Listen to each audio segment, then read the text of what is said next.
Last వీడియోలో నేను అసలు టైం ట్రావెల్ అంటే ఏంటి, టైం లూప్ అంటే ఏంటి, డిజావు అంటే ఏంటి, అసలు సైంటిస్టులను బాగా ఇబ్బంది పెట్టిన టైం పారాడాక్సెస్ ఏంటో కూడా నేను మీకు చాలా క్లియర్ గా చెప్పా. కానీ నేను మిమ్మల్ని ఇప్పుడు ఒక క్వశ్చన్ అడుగుతా, ఒకవేళ మీకు కనుక ఆన్సర్ తెలిస్తే కింద కామెంట్స్ లో ఖచ్చితంగా చెప్పండి. ఇప్పుడు మనం కనుక టైం ట్రావెల్ అనేది చేయాలంటే ఖచ్చితంగా మనకి టైం మిషన్ అనేది అవసరం అంటారా, లేకపోతే విశ్వంలో జరిగే చాలా టైం చేంజెస్ వల్ల అనుకోకుండా మనం వేరే టైం లైన్లోకి వెళ్ళిపోగలమంటారా? ఇప్పుడు నేను రియల్ లైఫ్ లో జరిగిన ఒక ఇన్సిడెంట్ గురించి ఎక్స్ప్లెయిన్ చేస్తాను, చాలా జాగ్రత్తగానండి. అదేంటంటే 2003 మార్చ్లో అమెరికాలో FBI వాళ్ళు 44 years ఉన్న ఆండ్రూ కార్లిస్ అని చెప్పి ఒక అబ్బాయిని అరెస్ట్ చేశారు. అయితే ఇతను ఏం చేశాడంటే స్టాక్ మార్కెట్ హిస్టరీలోనే బిగ్గెస్ట్ స్కామ్ చేశాడు. జస్ట్ $800 అతను పెట్టి $350 million అయితే స్కామ్ చేశాడు స్టాక్ మార్కెట్లో. అంటే దాన్ని మన ఇండియన్ కరెన్సీలో కన్వర్ట్ చేస్తే దాదాపుగా 3,000 కోట్లు.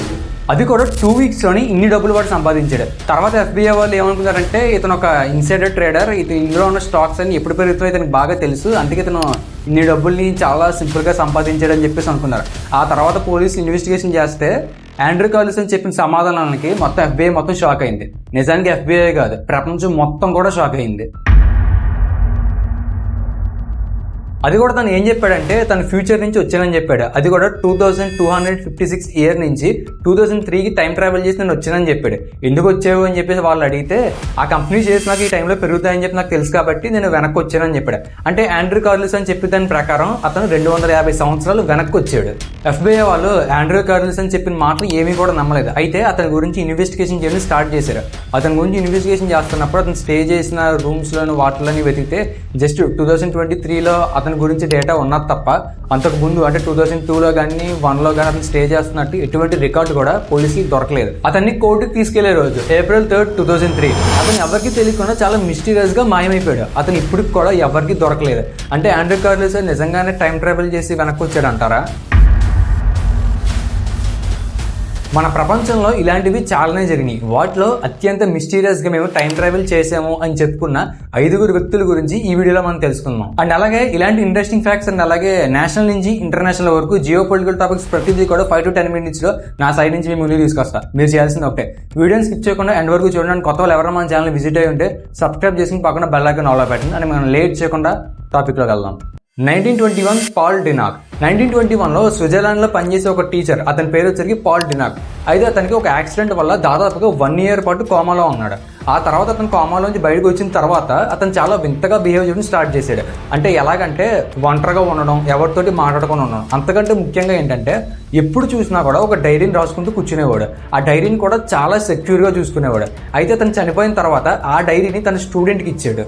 అతను ఆ బుక్లో ఏం రాశాడంటే అతను కోమాలో ఉన్న 1 year టైం ట్రావెల్ చేసి 3906 yearకి వెళ్ళినట్టు రాశాడు. అలాగే 3906 yearలో ఆండ్రూ కార్లిస్ అని చెప్పి ఒక ఫేమస్ ఫిజిసిస్ట్ కూడా కోమాలో ఉన్నారు. ఈ 1 year కూడా నేను అతని బాడీలోనే ఉన్నానని చెప్పి ఆ బుక్ లో అయితే ఆయన రాశారు. ఇంకా ముఖ్యంగా అతను ఆ బుక్ లో ఏం రాశాడంటే నెక్స్ట్ 200 yearsలో World War III రాబోతుంది. ఆ World War III కంప్లీట్ అయిపోయిన తర్వాత ప్రపంచ దేశాలు అన్ని కూడా ఒకటో యూనియన్ కింద ఫామ్ అవుతాయి. అలా ఫామ్ అయిన తర్వాత ప్రపంచ దేశాల్లో ఉన్న ప్రజలు అందరూ కూడా ఎప్పుడు వాడినంటే అడ్వాన్స్డ్ టెక్నాలజీని యూజ్ చేస్తారు. మార్స్ మీద మనుషులు నగరాలు నిర్మిస్తారు. అండ్ అలాగే భూమి మీద ఒక యాస్ట్రాయిడ్ పడడం వల్ల దాదాపుగా 2 కోట్ల మంది జనాభా చనిపోతారని చెప్పి అతను రాశాడు. పాల్ డినాక్ అతని డైరీలో ప్రతి ఇన్సిడెంట్ గురించి కూడా చాలా డీటెయిల్గా రాశాడు. అతను ఫేమస్ అవడానికి ఆ బుక్ రాసుంటే అతను కోమా నుంచి బయటకు వచ్చినట్టునే ఆ బుక్ అందరికీ కూడా చూపించి అతను ఏమేమి చూసాడో మొత్తం అందరికీ చెప్పేవాడు. కానీ అతను అసలు అలా చేయలేదు. అతను కోమా నుంచి బయటకు వచ్చిన రోజు నుంచి కూడా అతను చనిపోయే వరకు ఆ డైరీ రాసే పనిలోనే ఉన్నాడు. ఇక్కడ మనం కూడా అర్థం చేసుకోవచ్చు పాల్ డినాక్ ఎప్పుడు చనిపోతాడో, ఎలా చనిపోతాడో అతను ఫ్యూచర్లో చూసుకుని అతను మళ్ళీ వెనక్కి వచ్చాడు. అందుకే ఏం జరుగుతుంది ఏంటి అని చెప్పి ఒక డైరీలో అతను క్లియర్గా రాసి అతను స్టూడెంట్కి అయితే ఇచ్చాడు. ఆ తర్వాత ఆ బుక్ని 1978లో ది కార్నసిస్ ఫ్రమ్ ది ఫ్యూచర్ అని చెప్పి ఒక బుక్ని గ్రీక్ భాషలో ఆ బుక్ని రాశారు. ఆ తర్వాత కొన్ని సంవత్సరాల తర్వాత ఆ బుక్ని ఇంగ్లీష్లోకి ట్రాన్స్లేట్ చేశారు. 2002లో French writer and father Francis Brune the Vatican's of new mystery అని చెప్పి ఒక బుక్ని రాశారు. అయితే ఆ బుక్లో ఫ్రాన్సిస్ బ్రూన్ అలాగే ఇటాలియన్ సైంటిస్ట్ అయిన పిలిగ్రిన్ ఒక టైం మిషన్ గురించి రాశారు. ఆ టైం మిషన్ పేరే కార్నోవిజన్. ఆ మిషన్ కనుక మనం యూజ్ చేసామంటే గతంలో ఎప్పుడో జరిగిన విషయాలు అన్నింటినీ కూడా మనం లైవ్లో చూడొచ్చు.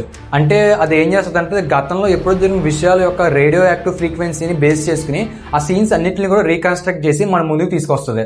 ఆ విజువల్స్ ఎవరైతే చూస్తారో అదంతా కూడా మన కళ్ళ ముందు జరుగుతున్నట్టు మనం చాలా రియలిస్టిక్గా ఫీల్ అవుతామంట.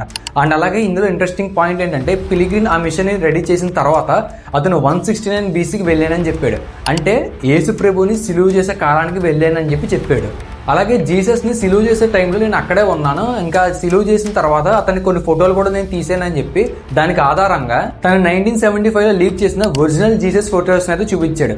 చాలా మంది ఆ ఫొటోస్ అన్ని ఫేక్ అని చెప్పి కొట్టిపాడేశారు. అండ్ కొంతమంది ఇప్పటికి కూడా ఆ ఫొటోస్ ని రియల్ అని చెప్పి నమ్ముతున్నారు. దీని గురించి మీరు కామెంట్ చేయండి. అండ్ అలాగే వాటికన్ సిటీలో ఆ టైం మిషన్ ని ఇప్పటికి కూడా యూజ్ చేస్తున్నారని చెప్పి నమ్ముతున్నారు. 2017 నోవా. ఇక్కడ దాకా మీరు వీడియోని కంటిన్యూగా చూసారంటే మీరు ఖచ్చితంగా కామెంట్ చేసి ఈ వీడియో నుంచి బయటికి వెళ్తారు. నాకు తెలిసినంత వరకు ఏంటంటే 2017లో నోవా అని చెప్పి ఒక వ్యక్తి తను 2030 నుంచి 2017లోకి టైం ట్రావెల్ చేసి మళ్ళీ తిరిగి వెళ్ళలేకపోయినని చెప్పాడు. ఇతను చెప్పింది ఏంటంటే టైం మిషన్ టెక్నాలజీ అనేది 2003లోనే తయారు చేశారు, కాకపోతే దాన్ని టాప్ సీక్రెట్ ఏజెన్సీస్ మాత్రమే యూజ్ చేస్తున్నారని చెప్పేసి అన్నాడు. అండ్ అలాగే ఇతను ప్రపంచం మొత్తం కూడా షాక్ అయ్యే ఒక విషయాన్ని చెప్పాడు. అదేంటంటే టైం మిషన్ని పబ్లిక్లోకి 2023లోకి ఇంట్రడ్యూస్ చేస్తారని చెప్పాడు. అండ్ అలాగే ఇతను చెప్పేది నిజమా అబద్ధం అని చెప్పి తెలుసుకోవడానికి ఇతని మీద లై డిటెక్టివ్ టెస్ట్ కూడా చేశాడు. కాకపోతే మ్యాజికల్గా ఇతను ఆ టెస్ట్లు అన్నీ కూడా పాస్ అయ్యాడు. అండ్ అలాగే ఇప్పుడు ఇతను చెప్పిన దాన్ని బట్టి ఇంకా మనకి 2 సంవత్సరాల టైం ఉన్నది ఈ టైం మిషన్ అనేది నిజమా కాదా అని చెప్పి మనం తెలుసుకోవడానికి. చూద్దాం 2028లో ఏం జరుగుతుందో. 2003లో అయోవాలో ఉండే డేవ్ హోల్ అనే కంప్యూటర్ ప్రోగ్రామర్కి సస్పిషియస్ ఈమెయిల్స్ అయితే వచ్చాయి.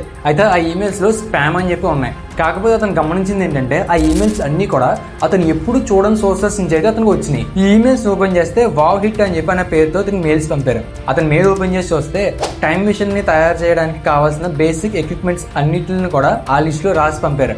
అండ్ అలాగే ఈ ఎక్విప్మెంట్స్ కనుక నువ్వు నాకు తీసుకొచ్చి ఇచ్చావంటే నేను నీకు $5,000 కూడా ఇస్తానని చెప్పేసి అందులో మెన్షన్ చేశారు. ఇక్కడ తనకి అర్థం కాని విషయం ఏంటంటే అతను పంపిన లిస్ట్ లో ఉన్న ఎక్విప్మెంట్స్ ని అప్పటికి ఎవరో కూడా తయారు చేయలేదు. తర్వాత అతను ఏం చేశాడంటే ఒక ఫేక్ వెబ్సైట్ నుంచి ఫేక్ ఎక్విప్మెంట్స్ని ఆర్డర్ పెట్టి అవన్నింటిని కూడా ఒక బాక్స్లో పెట్టి అతనికి పంపాడు. అతని రిటర్న్లో కూడా $5,000 అయితే అతనికి ఇచ్చాడు. ఆ తర్వాత కొన్ని రోజులకి ఆ మెయిల్స్ని ఎవరైతే పంపుతున్నారో అతని పోలీసులు అరెస్ట్ చేసినట్టు చెప్పారు.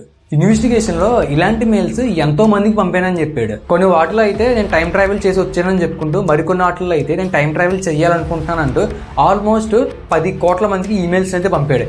ఇదంతా కూడా ఈమెయిల్ హిస్టరీలోనే మోస్ట్ క్రేజియస్ట్ ఇన్సిడెంట్ కింద మిగిలిపోయింది. యాడమ్ ఆర్షన్ ఇతను 2040 నుంచి 2018లోకి వచ్చినట్టు చెప్పాడు. అండ్ అలాగే ఇతను ఇలా చెప్పిన తర్వాత లై డిటెక్టివ్ టెస్ట్ కూడా చేసుకున్నాడు. అండ్ అలాగే అందులో కూడా అతను పాస్ అయ్యాడు. ఇతను చెప్పిన దాన్ని బట్టి టైం మిషన్ గురించి 2028లో ప్రజలందరికీ కూడా రిలీజ్ చేస్తారని చెప్పేసి అన్నాడు. అండ్ అలాగే టైం మిషన్ టెక్నాలజీ అనేది 1950sలోనే కనిపెట్టారని చెప్పాడు. మోస్ట్ ఇంపార్టెంట్లీ ఏలియన్స్ మన భూమి మీద ఎప్పుడు వస్తాడో డేట్తో సహా అనౌన్స్ చేశాడు. అది కూడా 9th ఆగస్ట్ 2028లో ఏలియన్స్ మన భూమి మీదకి వస్తారని చెప్పేసి అంటున్నాడు. ఇక్కడ మనం కొంచెం షాక్ అవ్వాల్సిన విషయం ఏంటంటే టైం మిషన్ రిలీజ్ డేట్ గురించి మనం ఇందాక మాట్లాడిన ఈ నోవా కూడా 2028 చెప్పాడు. ఇప్పుడు మనం మాట్లాడుతున్న ఈ యాడమ్ కూడా టైం మిషన్ రిలీజ్ డేట్ పబ్లిక్గా 2028లోనే అనౌన్స్ చేస్తారని చెప్పేసి అంటున్నాడు. అంటే ఇప్పుడు మనం దీని గురించి 2028 దాకా మనం ఎదురు చూడాలి వీళ్ళు చెప్పిందంతా కూడా నిజమా కాదా అని. అంతేకాదు టైం ట్రావెల్ చేసామని చెప్పుకున్న ప్రతి ఒక్కళ్ళు కూడా ఈ టైం మిషన్ గురించి పబ్లిక్గా 2028లోనే ప్రజలందరికీ కూడా తెలుస్తుందని చెప్పి చాలా బలంగా చెప్తున్నారు. అంతేకాదు ఫ్యూచర్లో మనుషులందరికీ కూడా ప్రాసెసర్ చిప్ అని చెప్పి ఒక దాన్ని యాడ్ చేస్తారని చెప్పేసి నోవా తన చేతి మీద ఉన్న ఒక నానో చిప్ని చూపిస్తూ చెప్తున్నాడు. అండ్ అలాగే ప్రపంచ దేశాలు అన్నీ కూడా ఒక దాంట్లో కలిసిపోతాయి. అంటే 7 కాంటినెంట్స్ 7 డిస్ట్రిక్ట్స్ కింద కలిసిపోయి ప్రజలందరూ కూడా ఒకటే కరెన్సీని యూజ్ చేస్తారని చెప్పేసి అతను అంటున్నాడు. అండ్ అలాగే ఇందులో షాక్ అవ్వాల్సిన విషయం ఏంటంటే అతను చెప్పిన మాటలని విన్న తర్వాత లై డిటెక్టివ్ టెస్ట్ చేశారు. ఆ లై డిటెక్టివ్ టెస్ట్ కూడా అతను చెప్పినవన్నీ రాంగ్ అని చెప్పి ప్రూవ్ చేయలేకపోయినాయి. సో ఇది ఇవాల్టి వీడియో. ఇప్పుడు మనకి టైం మిషన్ గురించి అండ్ అలాగే టైం ట్రావెల్స్ గురించి మనకి ఇంకా డీటెయిల్గా తెలియాలంటే మనం ఖచ్చితంగా దీని గురించి 2028 వరకు మనం వెయిట్ చేయాలి వీళ్ళు చెప్పిన డేట్స్ ప్రకారం. సో అప్పుడే మనకి తెలుస్తుంది ఇది ఎంతవరకు నిజమో ఎంతవరకు అబద్ధం. సో ఎవరైనా కొత్తగా మన ఛానల్ని విజిట్ అయ్యి ఉంటే సబ్స్క్రైబ్ చేసి పక్కన బెల్ ఐకాన్ ఆల్ పెట్టండి. అండ్ మన నెక్స్ట్ వీడియోలో మళ్ళీ కలుద్దాం.